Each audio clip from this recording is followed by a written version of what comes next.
In the quiet hours before the sun climbed over the peaks surrounding Skopje, Martin's world was already vibrating. His studio was a sanctuary of humming processors and neon strips that painted the walls in electric blues and violets.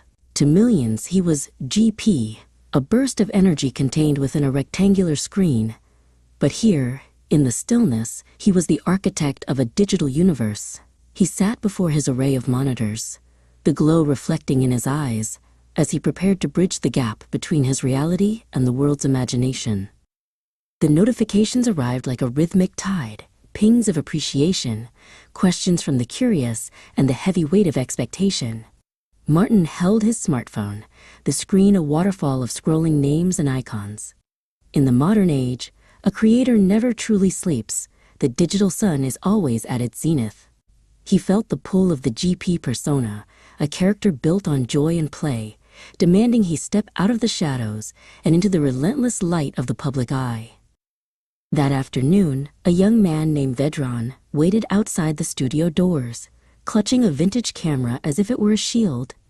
Vedran was 18, standing on the precipice of his own adulthood, and to him, Martin was the North Star of the internet. When the door opened, Martin didn't offer the rehearsed grin of a celebrity. He offered a firm handshake and a seat. He saw in Vedran the same restless spark that had ignited his own journey years ago. "They see the highlights, Vedran," Martin said, gesturing to the complex editing software on his screen. The timeline was a mosaic of thousands of tiny clips, a puzzle that took days to assemble for a mere 10 minutes of joy.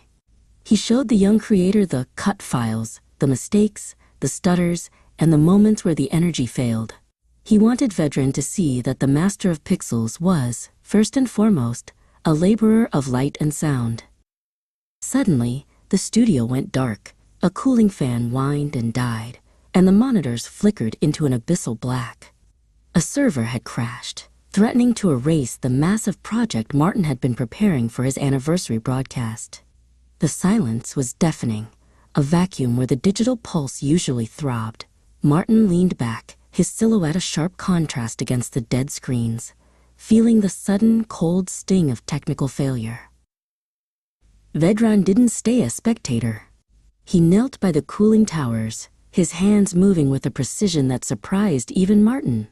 Together, they navigated the labyrinth of cables and backup drives. Martin bypassed the software errors while Vedran swapped out the scorched hardware. In that cramped space under the desk, the barrier between the icon and the student vanished. They were simply two craftsmen fixing a broken machine. The power surged back, and the GP logo bloomed across the screens once more. Martin didn't waste a second. He adjusted his headset, the familiar adrenaline returning to his veins. As the live indicator turned a vivid crimson, he looked into the lens. This time, however, he wasn't just performing. He felt the presence of the room, the tangibility of the struggle they had just overcome, and his voice carried a new, grounded resonance.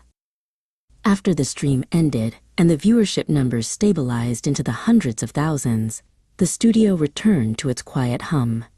Martin and Vedran sat on a low sofa, the tension of the day dissolving into a shared exhaustion. "The screen is a bridge, not a wall," Martin mused, looking at the young man.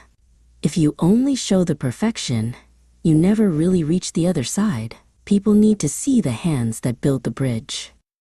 They left the studio and walked toward the Vardar River, where the ancient stone bridge stood as a silent witness to centuries of change. The air was cool and smelled of rain and stone. Martin didn't pull out his phone to document the moment. He simply watched the water flow, reminding himself that while the digital world was his craft, this, the wind, the cold, the conversation, was his fuel. As they parted ways, Vedran held his camera with a renewed confidence. Martin watched him disappear into the city lights, knowing that the next generation was already finding its rhythm. He returned to his studio, stepped before the camera one last time that night, and gave his signature sign-off. He wasn't just a content creator. He was a reminder that in a world of fleeting pixels, the connections we make are the only things that truly endure.